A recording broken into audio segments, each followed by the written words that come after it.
I love sightseeing, and I try to do it as much as I can whenever I go to different places.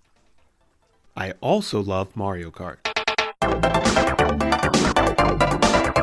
I remember being a kid going to my friend's house to play Super Mario Kart on a Super NES or Famicom. And then eventually, I'd own every home console version of Mario Kart, from Mario Kart 64 to Mario Kart 8 Deluxe. And when I originally found out I could go-kart through the streets of Japan dressed as my favorite Nintendo character, I immediately jumped at the idea.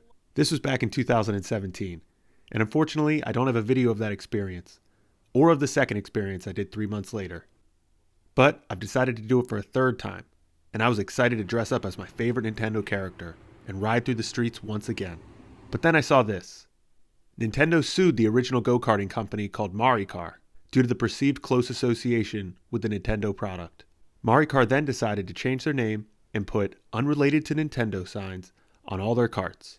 But surprisingly, the court didn't think that was good enough. So they ordered Maricar to pay Nintendo 50 million yen, or $483,000 US, for the IP violations. Now, besides the name change, you can only dress up as non-Nintendo affiliated characters. But names and costumes aside, you're still driving around the streets of Tokyo sightseeing in a go-kart. Since I wasn't dressing up as anything Nintendo related, I decided to pick a character known for his driving skills. Stitch, from Lilo and Stitch.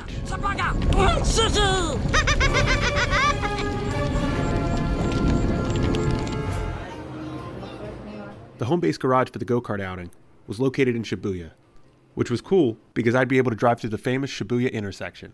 Once I was all changed, it was time for a brief fashion show before getting on to the go-karts.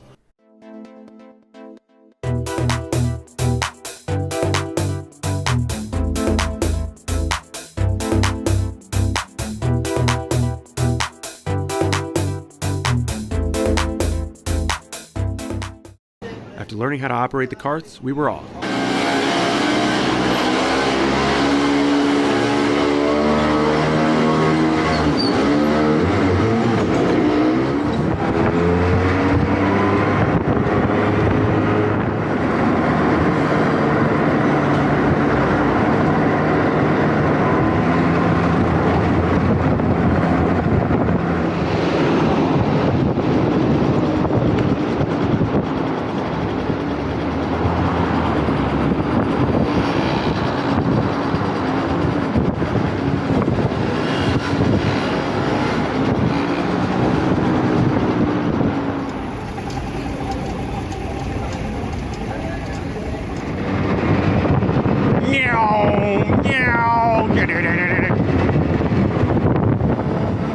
Those weren't actually the sounds of my go-kart. Those were made by me.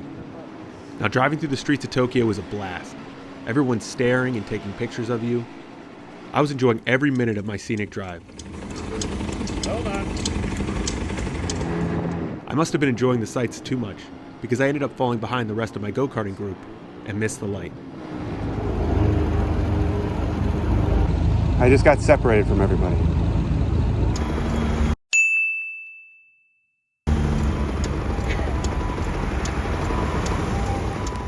Luckily, they pulled over and waited for me, so I decided to speed up my driving.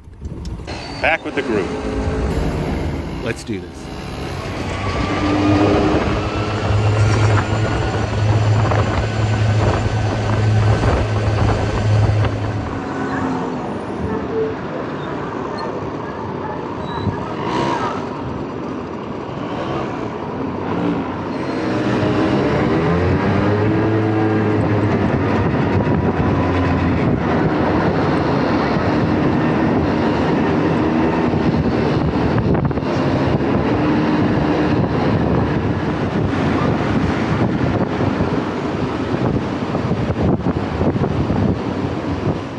As we were driving back to the garage, all I could think about was how something like this would be impossible to do in the United States.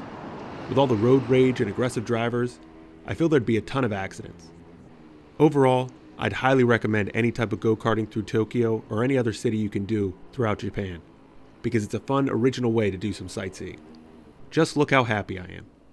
That's all for this video. Thanks for watching. I'll see you next time. We survived. Like and subscribe.